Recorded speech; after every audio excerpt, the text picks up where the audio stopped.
And welcome back to the M&P Movie Review Show. Today we got a great episode for you today. It is going to be on Dune, the 2021, the first movie. So timely. And it's on purpose, Phil. Right? The second movie just came out. So what do you think? I think this is going to be a good one. Yeah, I think this is going to be a good movie review. I think we didn't discuss this beforehand, but I don't know if our ratings will be similar or not. I think we have similar issues and maybe not some similar issues, and similar enjoyments of the movie. So yeah, for sure. We'll see. Are we going to explain the Ring rating system? I was just going to get to that. So Okay. For our viewers, Phil, would you take a second and re-explain the movie review system that we use? I know we've used it in the first 3 videos. Check those out if you haven't. But a little quick, some little cliff notes for maybe a new viewer or two. Sure, absolutely. So the quick cliff notes is we use a foundational system that we have pioneered for the use of these movie reviews. Based off of the Lord of the Rings, we kind of categorize the different ratings utilizing the numbers provided by the amount of rings in Lord of the Rings. So, for instance, there being 7 dwarven rings, we use 7 dwarven rings to indicate what we would call maybe less than stellar movies, and we kind of explain that it's kind of like a negative number system for dwarven rings. We then move up to our mortal rings, which is just what most people who rate movies just kind of rate, a 1 to 9, 1 to 9. Yeah, Yes, 1 to 9. I always feel like I'm about to mess it up, and that happens. A 1 to 9 ring rating system for the mortal rings. So that is your average movies. Those are your movies that you see every day, every weekend, and that don't leave a lifelong impact on you. Yeah. And honestly, those Mortal Ring movies are what we equivalent. Or what is the equivalent would be your standard 5-star rating system, Mm-hmm. because then we go one step further. Yes, and as if you are a fan of Lord of the Rings, you know that there are also the Elven Rings. Elven Rings only having 3, so a rarity in its own sense. Is what we rate those just extraordinary movies that have lifelong implications to movie making in general, and to our personal opinions of how we watch and enjoy movies. And that's just it's a rare breed type of movie, one that we like to enjoy. And then obviously with Lord of the Rings, I know. And then when you speak Lord of the Rings, because they mention it God knows how many times in the movies, you have the one ring to rule them all. And that is just, it's a movie that transcends generations. It's a movie that is, other than explaining that it is a movie to rule them all, right? Like it is one of those very rare, very extraordinarily super duper rare movies that just impact movie going in general. And so, very hard to get to, almost impossible. Very, very few movies are a one ring to rule them all movie. But rightly so, because then if all movies were a one ring to rule them all, we wouldn't be doing these videos. So yeah, and don't forget, when we're talking about a one ring, it's something that really changed the game. Mm-hmm. Like maybe they tried a new cinematography technique that we noticed, or they tried a new form of storytelling or costume design, any number of things that come with making a movie. That's usually what gets you over that hump. Mm-hmm. And like he said, they are very, very few and far between.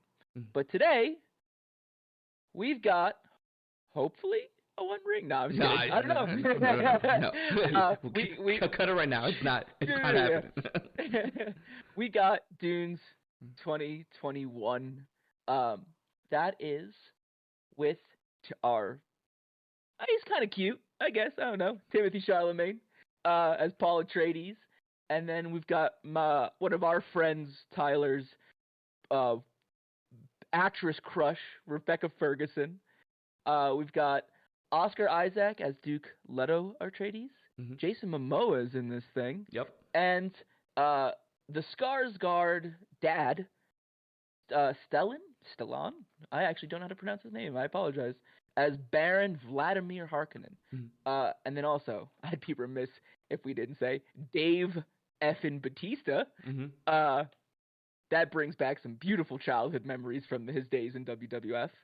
But yeah, so this is where we're going today. Mike, how dare you? For all of our fans out there who obviously Michael missed a key character. You forgot Zendaya. How dare you? Okay. I'm about to make a lot of people on the internet very upset with this hot take. Yeah. She's mid, guys. Sorry. She's mid. She's an okay actress. She's not that attractive. And you could rant and rave about Euphoria all you want. Not my cup of tea. Except maybe a little Sydney Sweeney. But hey, back to Dune. Mike, I'm sorry. We're going to have to disagree early on. I think Zendaya is a fantastic actress. She carries Tom Holland in the Spider-Man movies. I have not seen Euphoria. Paperback can carry Tom Holland, but I have not seen Euphoria, but I've only heard great things. And I thoroughly enjoyed her performance in The Greatest Showman. So I have disagreements with you, but that is not why we are here today. It's already getting testy. So, Phil, we open up to this new universe that is being introduced to a lot of us who haven't seen the, I believe they were in the 80s, the 80s movies, or have read the books. We're opened up to this scene of the planet that will introduce our main character, Paul Atreides, and the Emperor's emissaries are coming to basically turn over the most profitable enterprise in this galaxy to House Atreides.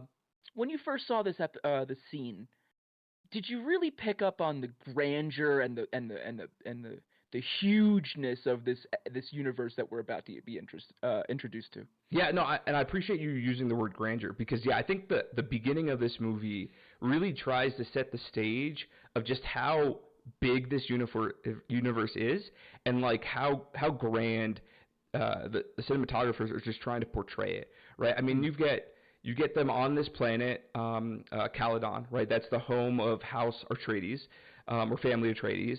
And it's like majestic. It's almost like you're like in the Rockies in this like fantastical open glen with rivers and mountains and lakes, and you have this gigantic spaceship.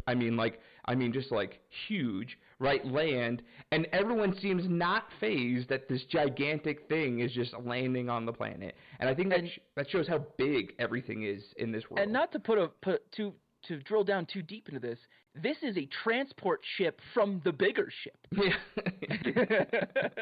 Yeah. You can see it from in orbit as like this kind of shuttle lands, and then it's like, wait, it's still this big? Mm-hmm. It's still this many people coming out of this thing? Yeah.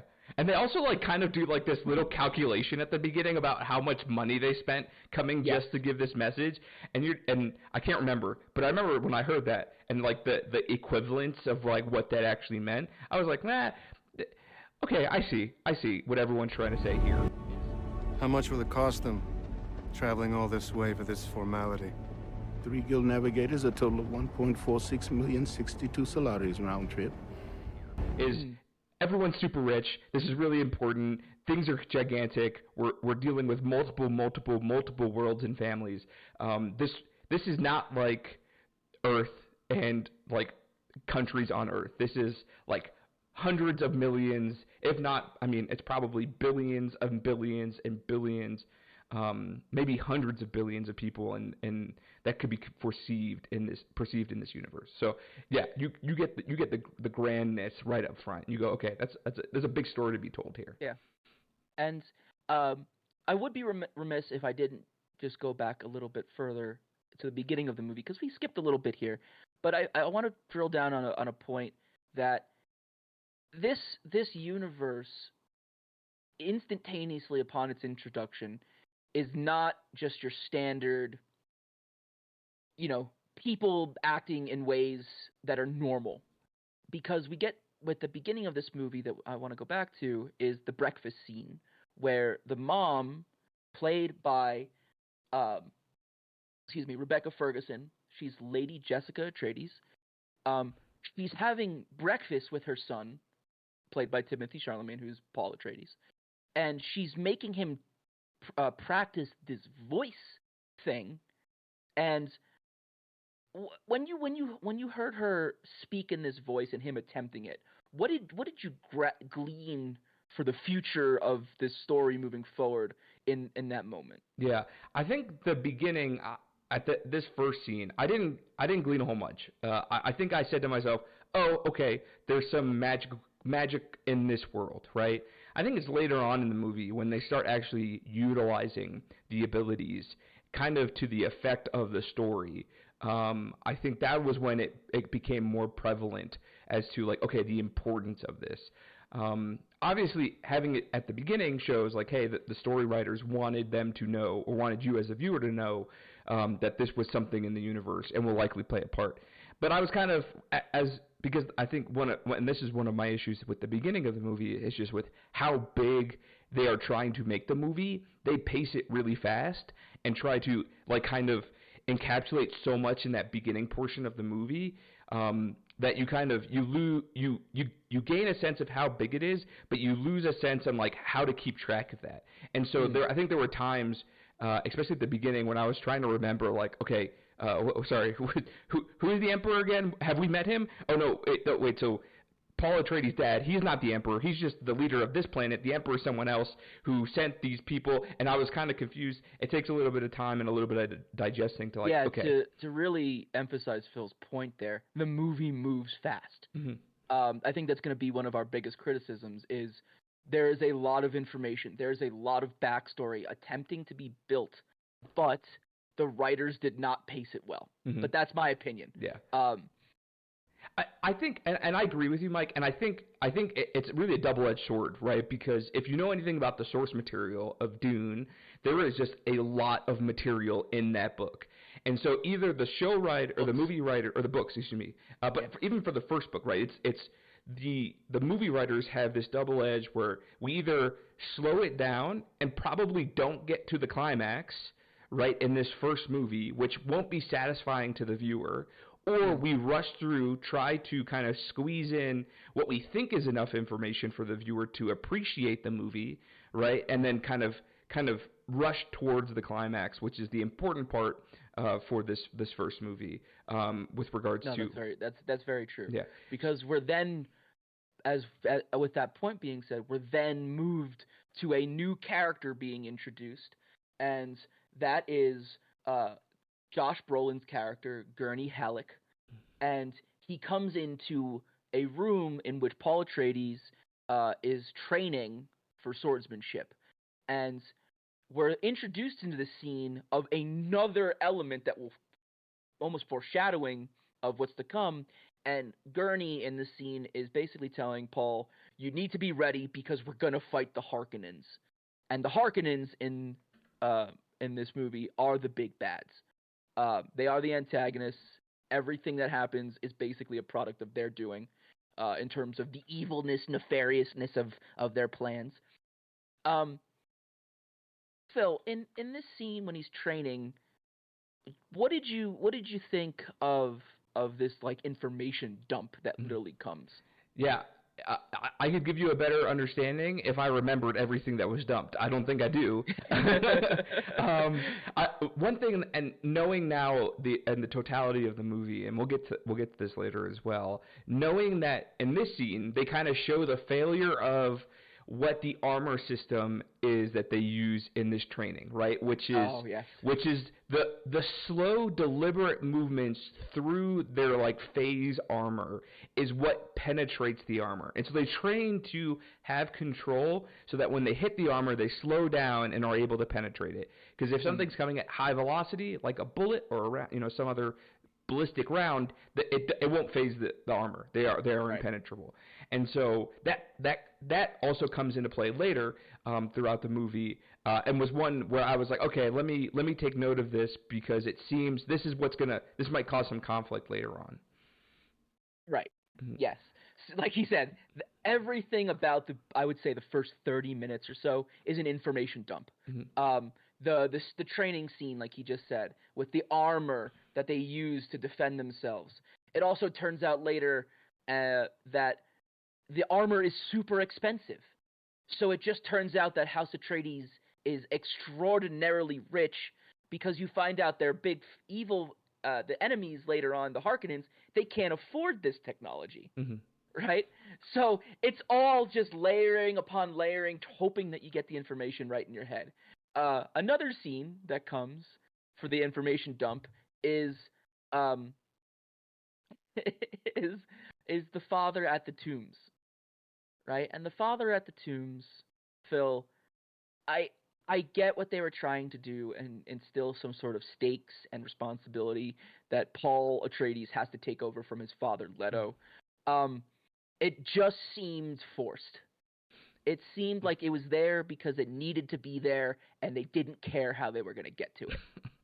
Yeah, I think that's a fair point. I mean, I'm always a sucker for a little bit of like, hey, you're about to take over this really important thing. Let me sit down with you, son, and explain to you why this is important.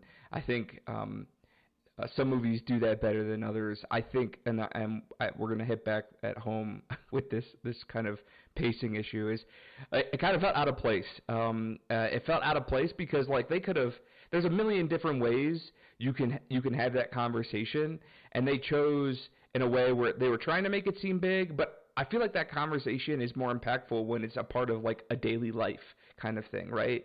So like maybe if he had sat, and again, maybe this is just from the books, right? Maybe this is directly from the books, and the books maybe set the scene a lot better than how the movie did.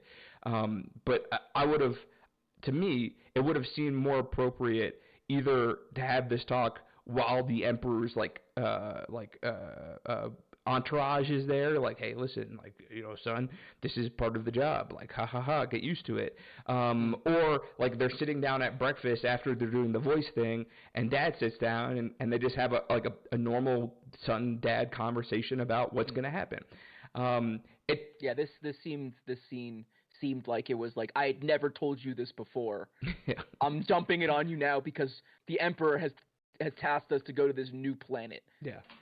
Like it was a reiteration of like what he should have already known as his son, but now it's like somehow more important because they're moving the entire planet to Arrakis.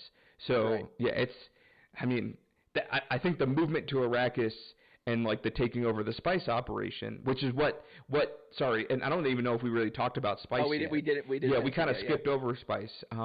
So like the whole point of this beginning portion at the Atreides home planet and being told by the Emperor what they're doing is because they are taking over the spice operation for the Emperor, which is this, you know, one, hallucinogenic drug type thing from the sand, but two, also the power source for what allows everyone to do space travel.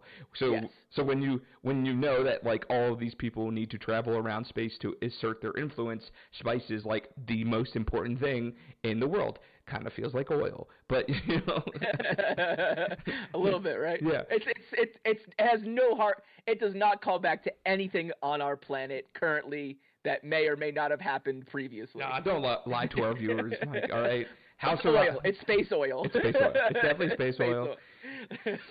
Arrakis is basically the Middle East, right? 100%. Yeah. So as all this is happening, the planet's getting ready. Everyone's kind of packing up everything. On the other side of the galaxy or this section of space or however they kind of determine it, we get a scene where we're introduced. We're skipping along. We already kind of introduced to the Harkonnens before through a scene, but now we get the real crux of who they are. Mm-hmm. Because in this scene, there is the Baron and his advisor, as well as a lady of the Bene Gesserit. Mm-hmm. The Bene Gesserit is basically the secret organization of female priestesses that run the galaxy or something. It's a great explanation. They don't explain it. They're very important, but we're not going to tell you about it. Yeah, basically. And they're basically in the Baron's chambers, and they're having a discussion of why they're going to, or why they sort of hate the Atreides. We also skipped over the fact that the Atreides took away Arrakis from the Harkonnens. Mm-hmm. We should probably say that. So the Harkonnens are very upset about this, obviously. They're like the most wealthy people in the galaxy because they controlled spice production. Mm-hmm. That was taken away and given to the Atreides by the Emperor. So that's a whole nother layer that they just kind of gloss over real quick with the passing of the torch. If the Duke's son lives... No Atreides will live. My lord, you gave your word to the witch. And she sees too much. I said I would not harm them, and I shall not. But Arrakis is Arrakis. And the desert takes the weak. My desert. My Arrakis. My Dune. Phil, in this scene, this really sets up for, I think, just how evil the Harkonnens are going to be. And I don't know about you, but in this scene, I always, or especially when there's a scene of like big baddie kind of announcing his plans, it always feels kind of cliche. But this one actually did not. Yeah, I didn't go into watching that or finish watching that scene saying like, "Ha, typical bad person," right? I did note, you could tell he's a typical bad person, though. I mean, like the Baron looks grotesque. Like his just generally speaking, he looks like a person who probably is overindulgent and has some issues. Probably 100% overindulgent. Yeah. So you kind of look and you go, okay, I know these are the bad guys.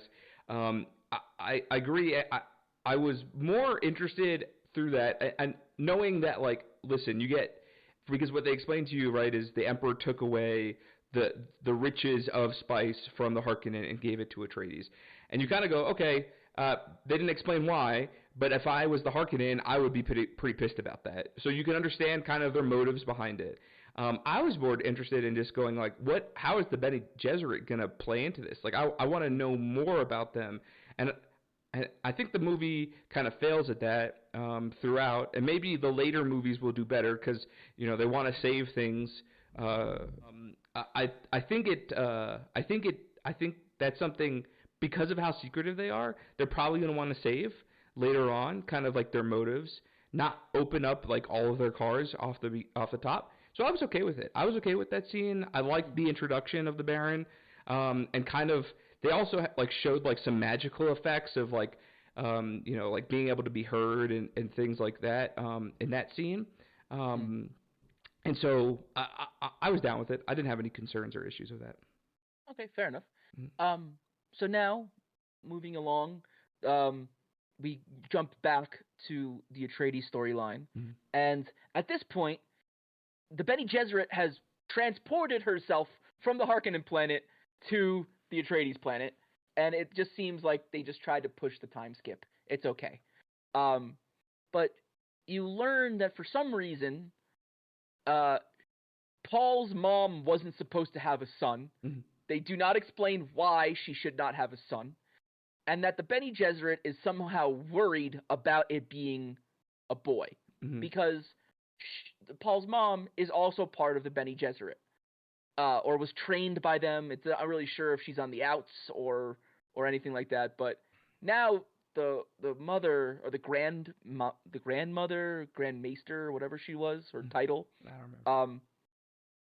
She's now she's now testing Paul to see if he is this prophesized person, right? Which she just kind of springs on us like there's another layer to this prophecy. Or this dynamic in the universe, and now there's a prophecy atop of it. Mm-hmm. What did you think about this scene, which ended up being a torturous scene, literally, because she tortures Paul? Yeah. I go back. This is like, I'm trying to think of a term. I'm going to coin a term. I'm going to coin narrative overload is the term, right? Because at this point, we've got this backdrop of the Emperor. We've got the backdrop of the coming rift between the Harkonnens and the Atreides. You've got this overarching universe. Now you've got the Bene Gesserit, and you've got the magical abilities. Now they're trying to talk to you about a prophecy. I'm getting narrative overload at this point. I was just like, man, I really need them to calm down. Maybe actually just not tell me more material for a couple minutes so I can digest it. Or let me pause the movie, which if you were watching it in the theaters, you can't do, and maybe go pick up Dune so I can understand what actually is going on, right? I think that scene, though, what I did enjoy about that scene, and I don't want to like only hit on the negatives, right?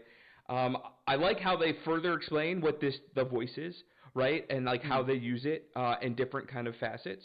I thought it was an interesting narrative tool to kind of like show you like the time skips in the voice, right? Because like what happens is when you're getting the voice and someone else is controlling you, and then you come out of it, it's like you don't even know what happened during that time. So you see him like trying to resist, and then next thing he knows, he's like on the floor in front of her, right? So there's like pretty cool theatrical elements of that that I enjoyed. And just to quickly interrupt you, I apologize. Yeah, no worries. Everything about this movie so far is shot beautifully. Oh yeah, yeah, beautifully. So everything feels either it feels good when it's bright out. It feels spooky when it's dark. It's foreboding in places, and the musical score. I cannot stress this enough. I will find his name, but he did a phenomenal job on this music score. Yeah. Everything about it makes what's narrative overload okay. Yeah. No, I agree. I think it's visually pleasing the entire movie. I don't think there was a single time where I said... Oh, it was Hans Zimmer. I apologize. Oh, I mean, Hans Zimmer. Come on. It's Hans Zimmer. Like, visually pleasing the entire time. I don't think there was a single time where I said to myself, wow, that was kind of jarring or hard to watch. Obviously, the musical score was fantastic. It does a great job in and of itself telling parts of the story through music and through audio. I think, but we go back to the Dune universe is so massive in scale that for the movie writers and producers and director to appropriately convey that, there are times you're just like, oh my God, that's a lot of information. Yeah. And then we get this, like he said, we get the scene with the Bene Gesserit, this grandmother character. She's basically torturing Paul, but then he snaps out of it because he lets her go, or she lets him go. And we move next because they're going off to Arrakis. Mm-hmm. Another character who is introduced between this is Duncan Idaho, played by Jason Momoa. Mm-hmm. He's kind of on a forward scouting team. Mm-hmm. So we'll later see him again on Arrakis. Wait, Mike, what was his name? Duncan Idaho. Yes, viewers, that is correct. His name is Duncan Idaho. That is not a joke. Yes, Phil has a problem with the naming conventions in this movie, which, frankly, I don't blame him for. But the books were written, and that's how he named them, so that's the characters. Yeah. We get to Arrakis, and it's become apparent that the Atreides have uprooted the entirety of the planet, it seems. But what the movie doesn't tell you, and what you would learn if you knew the book, is it wasn't that they just landed at this one city. The Atreides landed all over the planet on various cities, but the movie doesn't tell you that. So that's just a little tidbit for some people who like inside baseball. Mm-hmm. They arrive at Arrakis, and there's a giant crowd, Phil. They make a point to say that they're only there out of fear. When you saw this scene, and they gave you that little tidbit, what was the first thing that came to your mind, do you think? Well, the first thing that came to my mind was, why are they here out of fear? Do they fear the Emperor? I get why they're there. They were told to go there. No one indicated to me any fear until that moment. I guess maybe overarching, generally speaking, right, an Emperor is the controller. You naturally fear... They do allude to the Harkonnens being, like, these oppressors, but they really kind of don't go into too much detail of that. Yeah. So the thing also that the movie doesn't explain, well, at least in my opinion, is like the Harkonnens leave. They don't really tell you when did they leave, how long was the planet empty, how long were the Freemen there without the Harkonnen. And there's some scenes at the beginning where the Freemen are attacking the Harkonnen while they're spice mining. Like and then you get this idea of like, okay, well, are the Freemen only the ones that attack? And then you're like, oh, well, there's Freemen in the city. So are there Freemen that aren't the attackers, and then there are Freemen that are the attackers? And what's that relationship? Yeah, like the Fremen have like these like apparently insurgent groups. Terrorist cells. And again, guys, this is not to be not PC, but the Fremen are basically space Muslims, and they are in the desert, and they have people invading them. So think Afghanistan circa 1990. The Harkonnens are like the equivalent to Russians invading Afghanistan, and they're freedom fighters, and it's like a whole thing. Mm-hmm. But in the city, it's never really explained like who these people are. Are they, like you said, are they resistance fighters? Are they trapped civilians? Or what are they? And it's just they're just here. Mm-hmm. But then I think there's some good story plot elements as they start to arrive. One I really liked how they shot that initial scene where all the soldiers were out in front of their ships and like they were kind of giving this speech about like doing their mission and stuff. I think that kind of set a stage for like that kind of like, hey, this is our new home, but we're also here because we're like now important to all of the universe, right? Yeah. And then you kind of get a good image of what this city is and what life is like in the city that they are now inhabiting, albeit for a short time. Spoilers. Spoilers. Yeah. So as they get introduced into their new home, they do a tour of their new city and where the Duke is going to live. The people of this city, in the movie at least, are very hesitant of the Atreides because they're only familiar with the Harkonnen. And Leto Atreides, the father, is very what's the word? He's very eager to show everyone they come in peace. They're good people and they don't mean anybody harm.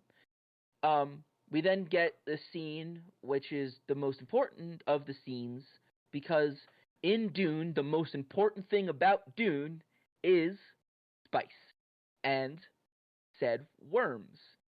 So we get this scene where Leto takes him and his entourage and his son to go view the spice fields.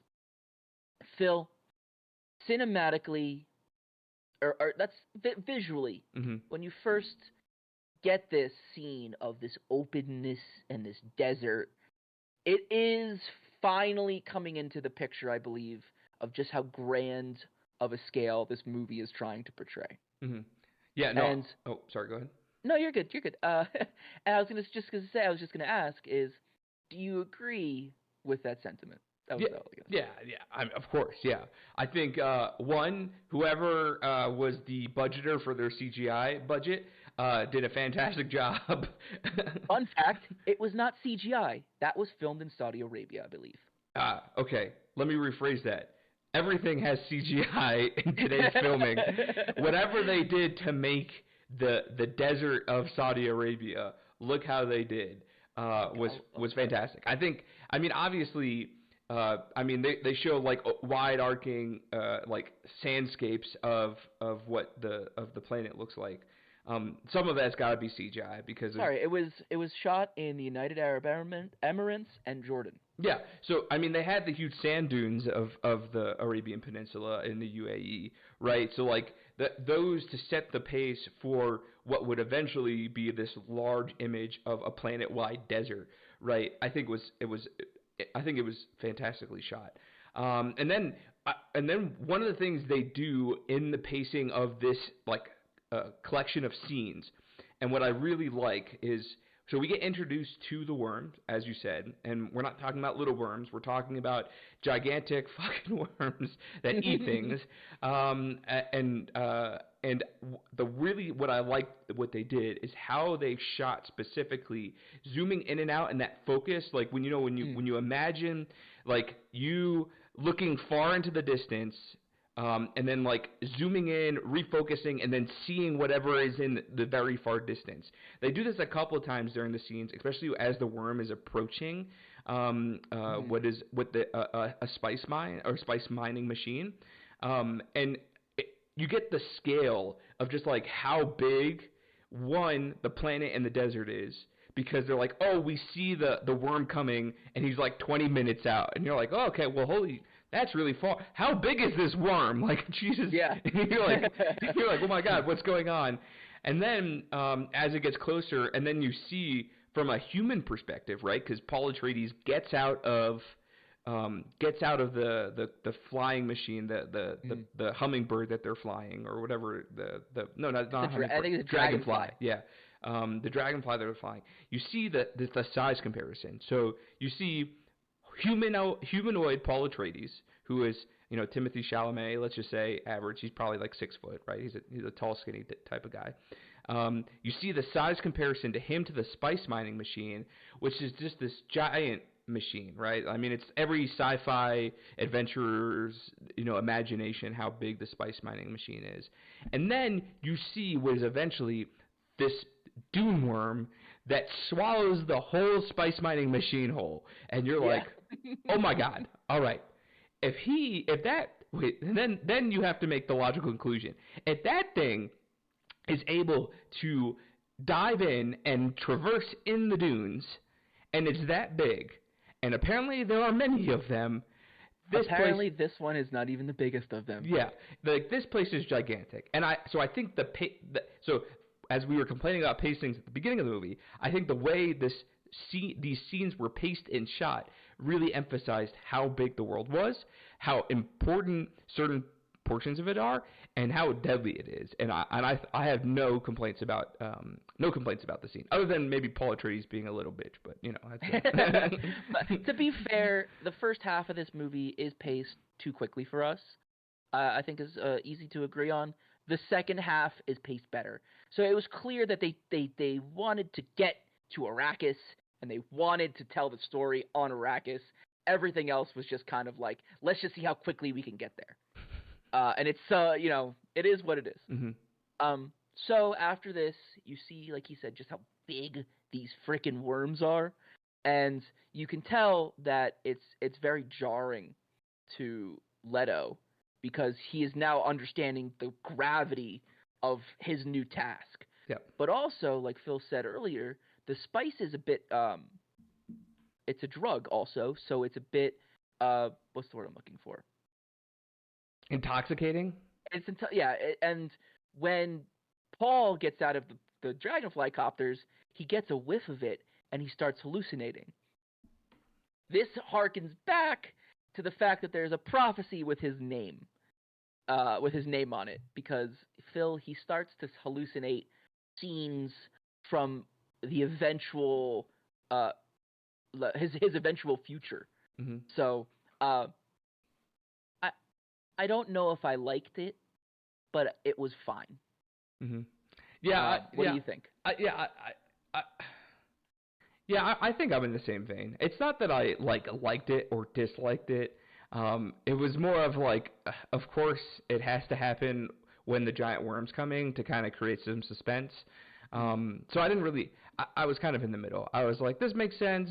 They're trying to foreshadow, which is, I mean, a fine, kind of narrative tool in movies, right, to kind of help move the story along. I'm sure it's in the books, right? So, or at least some type of similarity of how his prophecy and kind of abilities with regards to him, right, being able to see the future and being able to use the voice type of things. I'm sure that's narratively similar. And so I didn't really have any issue with it. I jokingly say he was being a bitch because he was like the last person to get up, and he needed to be saved by Josh Brolin's character. So yeah. So I was just like, okay, good like internal mid movie, just small kind of contention, conflict, suspense moment. Yeah. So after this scene, we now get back to the main city that they're in, we're now introduced to another character, which is Stilgar, played by Javier Bardem. He is the leader of a particular group of Fremen, and that is who Duncan Idaho was sent to embed himself with to learn the local customs and that type of thing. We get this scene. I won't go too details of it, but it's basically just them acknowledging that there's a new sheriff in town and the Harkonnens are gone. Duncan then reveals a very important statistic to his Atreides comrades, which is the Fremen are in the millions, not the thousands like they were told before. And Phil, when you heard this little bit of information, did you think they were being cheeky with the numbers, or were you looking forward to if you were familiar with the books, the eventual big battle that would come from all of these people? Yeah. So actually, I thought they were being cheeky. If you remember from the beginning of the movie, and we didn't hit on this, but Paul Atreides has a vision of Duncan Idaho kind of becoming one with the Fremen, right? He tells him, like, Duncan, I saw you with the Fremen. You were, like, hanging out and whatever. And so I thought, okay, Paul Atreides, he has this ability to see the future. We knew Duncan Idaho was here early on the advance mission. Maybe he was, swayed to the side of the Fremen. And so in an effort to deceive the Atreides family, as Duncan Idaho would be trusted, right, with information, or they would trust his information, right? And now he's a part of the Fremen. Instead of saying, hey, we are a small, helpless band of individuals, there are actually millions of us, so don't fuck with us, right? So I thought Duncan Idaho had, like, turned to the, I wouldn't call them evil side, because the Harkonnens were the clear baddies, but more of the neutral, like, I don't know where they're coming from. They could be bad, they could be good. It's kind of that gray zone in storytelling. So I thought maybe he had switched kind of sides and was being deceptive intentionally to try and deceive House Atreides. So at that point, and obviously I haven't read the books, and so I didn't have this, like, or at least I didn't even do research with regards to the story before watching the movie. So from that read, I was thinking, okay, maybe I don't think he's actually being truthful. I think maybe, it's really hard to home millions of people in the desert, right? So, like, that's kind of unbelievable. And so I thought he was being cheeky, in your words. Okay, fair enough. After this little meeting, we get some more intrigue. There's a Harkonnen hiding in the walls trying to kill people. Then I think this is actually smack dab the middle of the movie. This is a long movie, guys. This is 2+ hours. Yeah, it's almost I think it's almost 3 hours. It's close. I think it's closer to 3. But so we get the eventual attack, the night attack by the Harkonnens. Whoa, Mike. Before we get to the night attack, we missed my favorite scene. All right, my favorite scene is Paul Atreides in the middle of the hot summer day on Arrakis, right? All of the guards are like, hey, don't go outside. It's really hot. And Paul Atreides is like, this is my new home. I'm going outside. And he meets a guy watering palm trees. And I'll tell you right now, if you don't care about really deep elements within storytelling, this is a waste of 10 minutes. Yeah, it is. Okay, so we'll go back here. Yeah. So to set the scene for those who, you should have watched this movie, but if you didn't, there's no foliage on this planet. It's a desert planet. It gets so hot that if you don't have a special suit, you can't go outside for like more than 15 minutes without dying. Yeah. But they have stupid palm trees in the courtyard of their palace. And there's one guy responsible for watering the palm trees.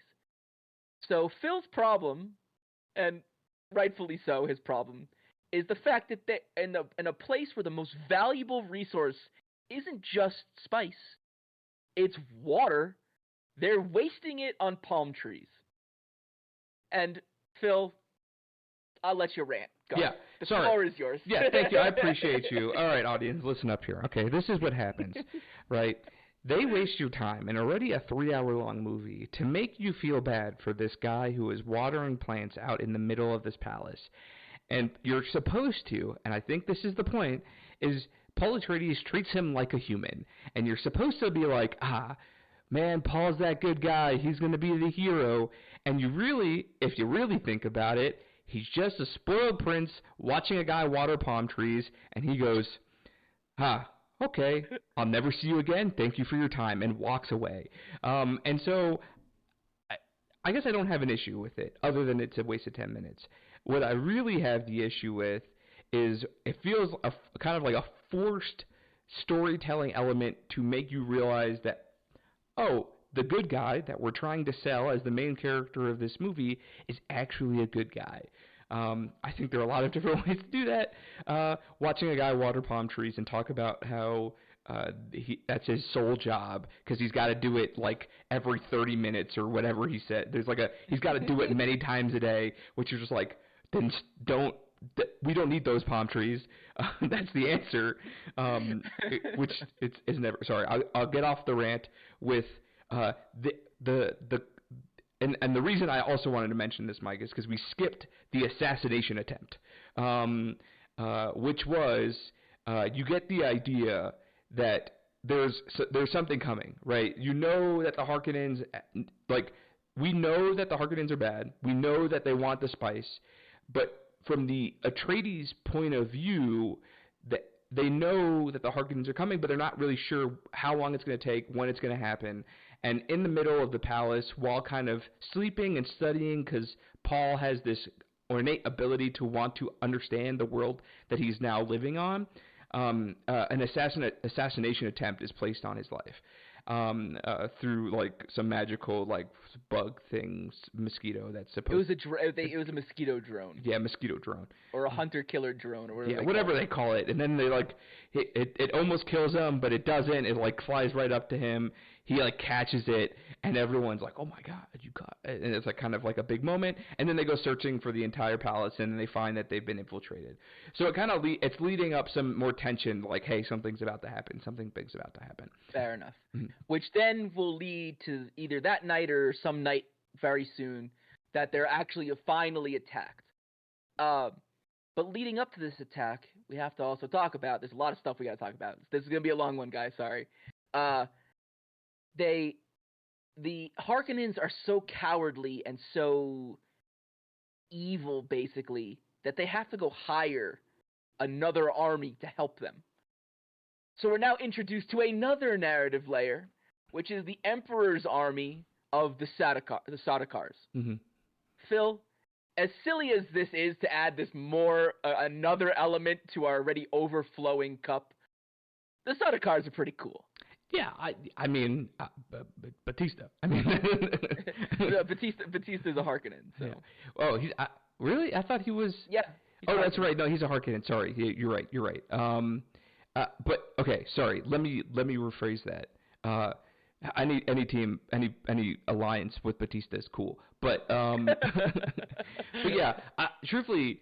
You know what? I didn't even until you mentioned it. I forgot that the Emperor's army, or our Emperor's mercenary group, was a part of this, and that just shows you how much information there was to swallow. Trying to remember. Yeah. Right. So, just a little jog your memory.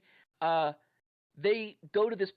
A Harkonnen representative goes to the Sardaukar planet to hire them to help them defeat the Atreides.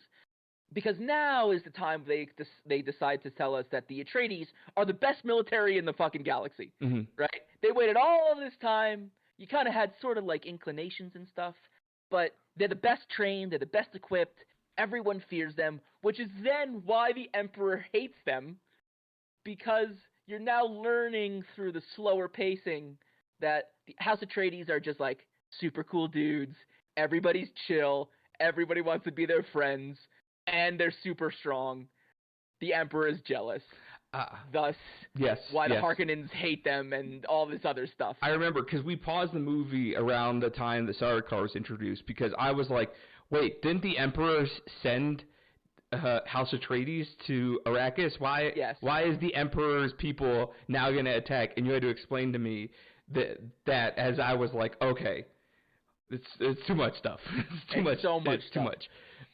So we're introduced to the Sardaukars. They're on this planet doing a blood ritual with rivers of blood, wiping it on their faces, getting ready for battle. Again, the grays and the yellow golds of their armor, with the contrast of this deep, rich red, was, I mean, I think that's some of the best shot stuff in Dune. Yeah, it's very beautifully, it's sweeping vistas. You see, again, it's an army, so it's this grand vista. There's sacrifices being made, and then this dude who's a priest doing this weird throat singing. So everything about it was like, oh, these guys are not just evil, they're evil. Yeah. Which versus the Harkonnen, who are just evil, maybe, or I don't. Everyone sucks, basically. The end. So now we get to the night battle. Mm-hmm. They're ambushed.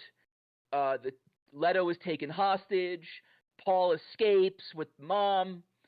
This is a cool scene because it shows, Phil, you get the glimpse of just how much better the Atreides are, and they had to be cowards to take out the Atreides like this. Mm-hmm.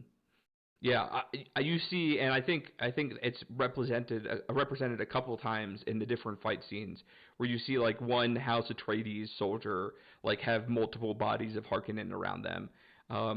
It's pretty cool. It's a pretty cool battle scene. A lot of really great choreography.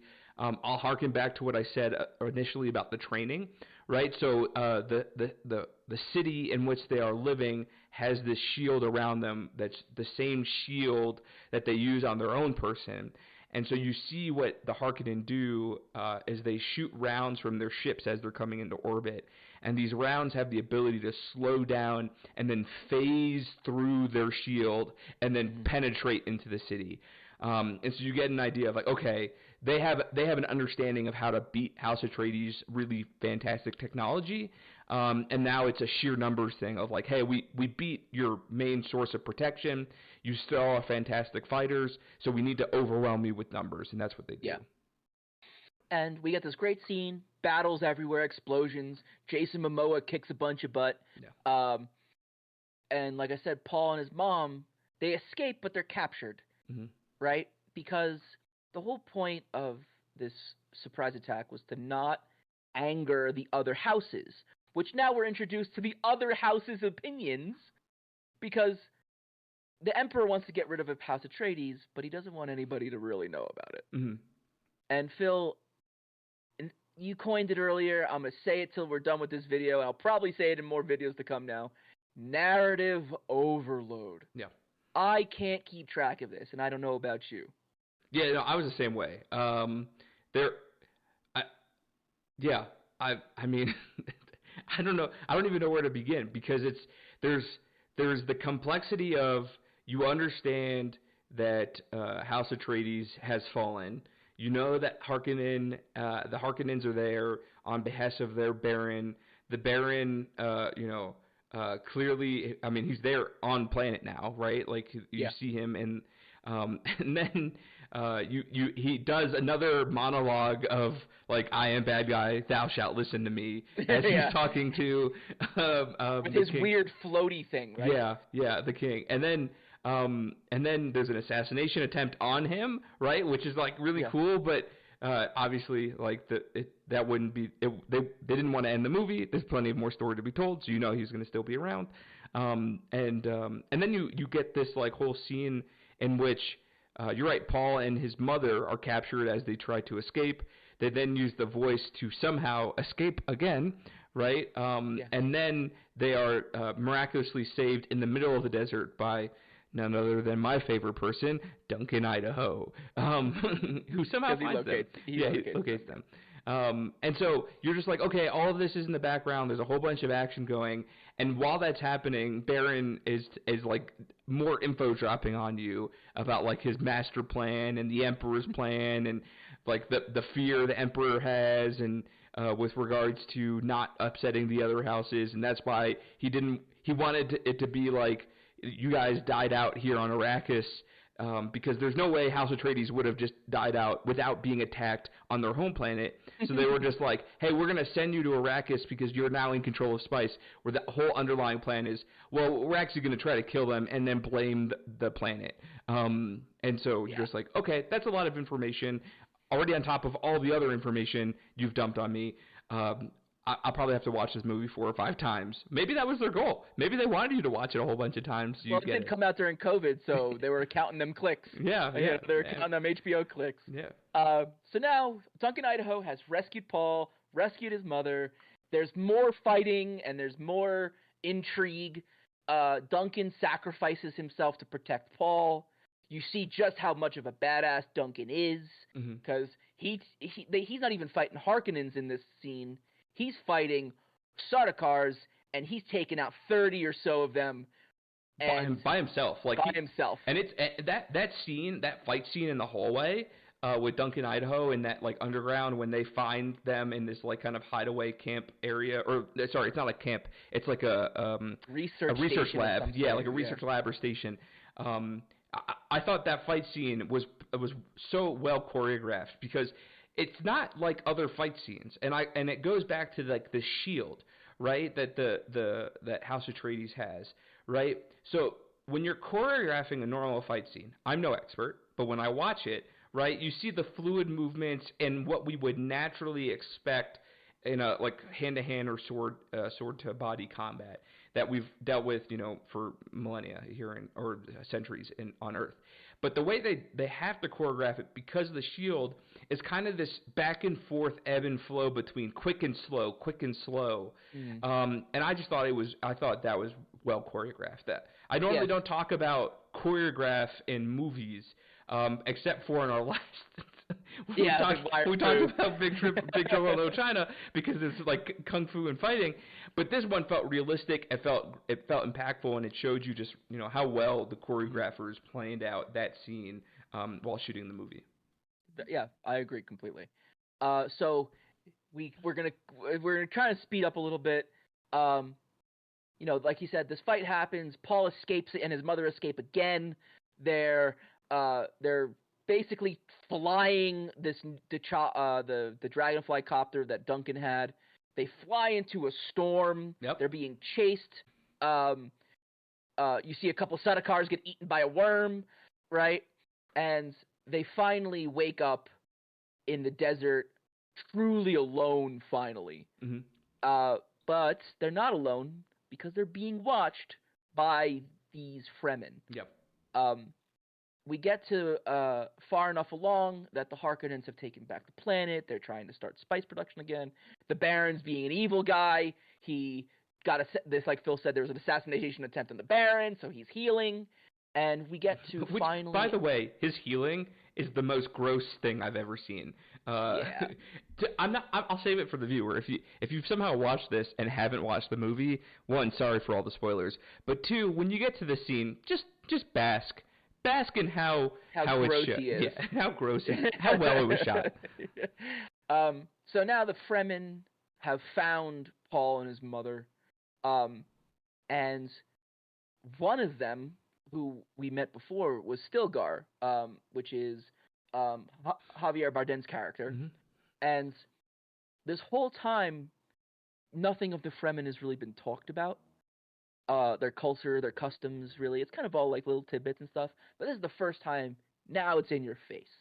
Because they're traveling to go to one of their homes. And Phil, you could tell right away that the outsider thing versus the in-the-know, like, locals was going to be a thing. Yeah, you get that from the scene immediately. I mean, you get it from how they kind of talk to them. I wouldn't, maybe not like lesser human beings, but definitely as outsiders. I think that's the right way. In their traditions, right? So like in this scene when they meet them and they're traveling, right? There is like this combat to the death. And you like have no information about it when Paul Atreides accepts. But then you get this like, well, okay, explanation of the rules as it's playing out, and you're like, oh, okay, so he's got to kill him. Like, he has to kill him.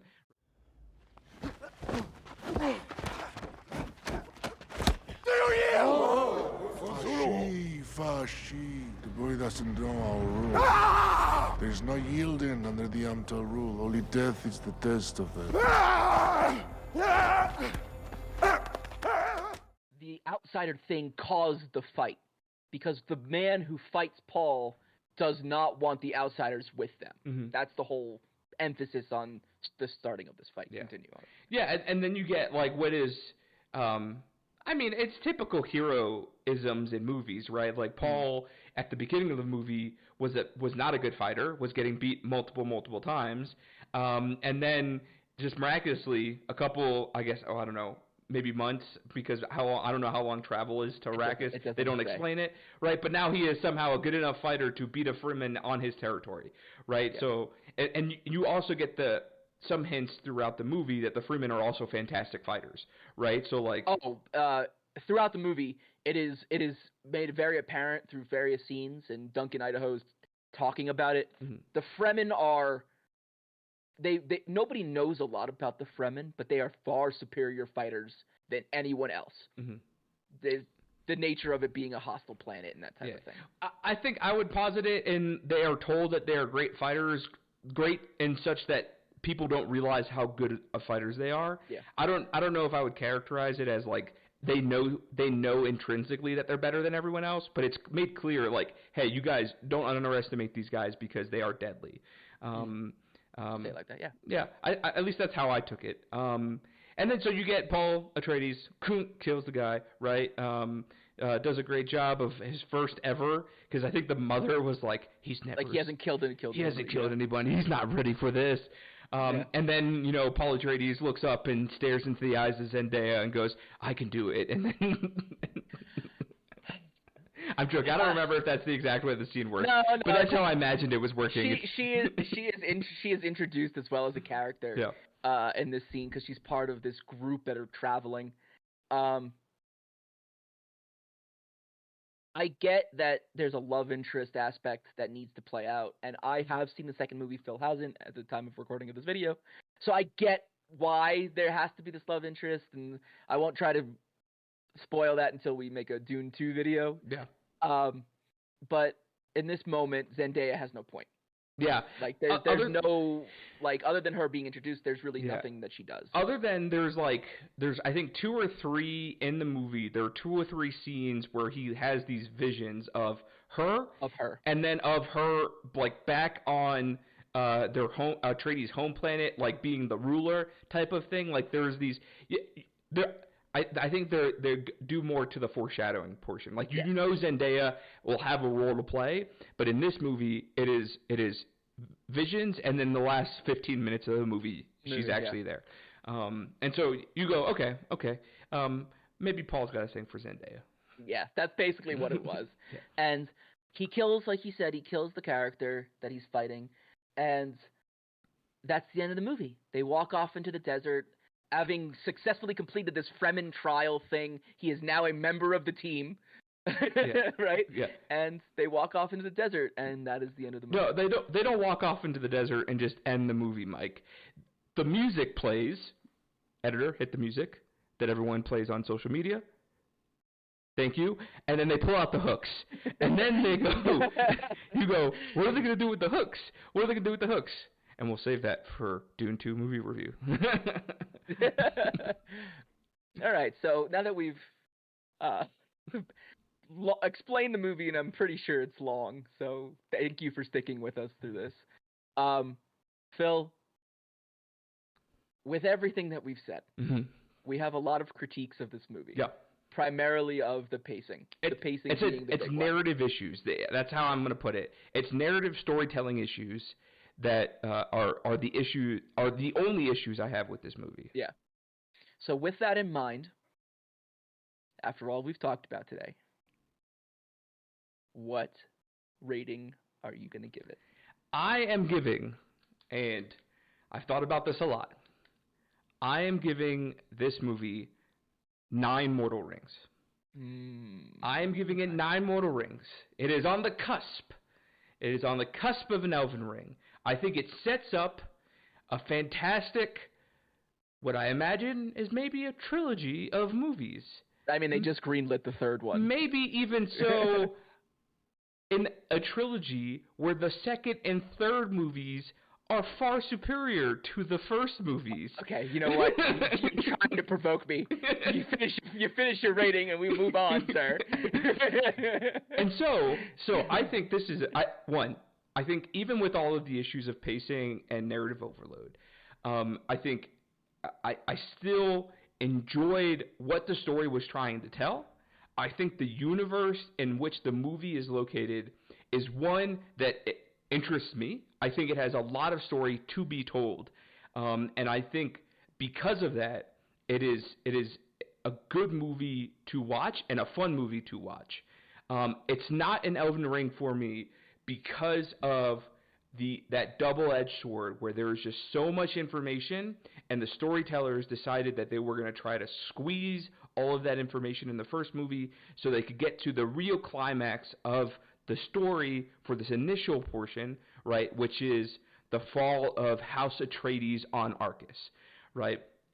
They could have very possibly slowed down the movie a little bit and ended the movie right before House Harkonnen attacked. Right? They could have delved more a little bit, at least, right? And this is like me, Joe Schmo on the internet saying like, hey, you huge movie producers and people who are really experienced about how to do things. But I think it's okay. They suck. It's like, it's not a secret. We can be honest on the internet. I hope someone sees this, right? I know you never will, but you suck. Yeah. You suck. You sucked for years. Go back to school. Yeah. They could have slowed down. They could have slowed down the narrative pacing to allow things to settle, allow me to connect more with characters, right? Because one of the issues with a fast pacing is you lose the opportunity to engage and have an emotional attachment with characters, which is something I lacked in this especially in the first half of this movie, right? Yeah. And this is kind of like a critique on using well-known movie actors in something like this, right? I already have preconceived notions of who Jason Momoa is, of who Timothée Chalamet is, right? And so one of the issues you have to do in a movie that is in this kind of well-known gigantic universe is readjust inside your mental this actor who is playing this character, right? And so and how do you do that? You do that through engaging storytelling in which you form an attachment with that character. And I think because of how fast the pacing was, I missed that. And so there are issues. I think hopefully Dune 2 fixes some of those issues. But overall, I thought it was still a fun movie. I enjoyed watching it. I didn't really realize that we were 3 hours in at the end when I was like, oh, wow, that actually was a pretty long movie. Yeah. But I liked it. The movie's 2 hours and 40-something minutes. Yeah. So, like, I wasn't looking at my clock an hour and a half in going, oh, when is this going to end, right? That never happened. So I thoroughly enjoyed the movie. I just don't think, because of the issues, I don't think it meets the standard of an Elven Ring. Okay. Well, with that, I guess I'll give mine as well. Mm-hmm. For me, I'm not as high as you. I'm not a 9. It is a mortal ring. I think I'm more along the lines of a 7. It is for the same issues, and I really won't rehash those. It is the pacing for me. Especially the first half of the movie, it didn't lend itself to connection of characters. It didn't lend you to be invested in certain aspects that would later come up. And a lot of stuff felt shoehorned in for the sake of, we need a narrative dump. We need you to sort of kind of understand why this is happening. They don't even really explain why the Harkonnens hate the Atreides. They never once say it, but they kind of insinuate it. So it's a lot of information, and it's a lot of things that were left to the wayside for the sake of squeezing as much as they could into this 3-hour movie. So I'm going to go with a 7 mortal rings on this one. Okay. It's one of those things like having seen Dune 2 and feeling kind of how they're going to move it to with the third Dune, because that's already been greenlit at the time of the recording of this video. Where I'm getting a Godfather feeling. Godfather 1 isn't the best movie. Godfather 2 fixes Godfather 1. Stuff like that. You know, so who knows? We'll see where they're going. I wasn't even talking about The Godfather. I was talking Lord of the Rings, Two Towers, best movie. Return of the King. I think Return of the King is better than Fellowship. Empire Strikes Back, definitely better than A New Hope. Return of the Jedi, probably one of my favorite movies of all time, and that's just because I love the little furry Ewoks. That's just me. All right, like there are, I think, plenty of movies plenty of trilogies that have shown that the first movie can be not the best, but do not give hope. I think Dune is going to be one of those trilogies. I look forward to seeing Dune 2, because I'm sure some of the issues, I hope, and you can nod your head yes or no, but I think some of the issues, thank you, I appreciate you, Mike, some of the issues will be fixed, and then I think as they kind of develop and work through the rest of the storytelling, right, there's a great universe to be told here, there's a great story to be told here, I look forward to it, and so I think we can only expect better ratings for the future. And with that, guys, M with a 7, P with a 9. Thank you again for joining us on this day, whatever day it is you're watching this. Please like, share, subscribe, follow, comment down below. If you'd like us to review particular movies, comment down below, comment down below, comment down below. Yeah. And with that, Phil, I think a peace. Yeah.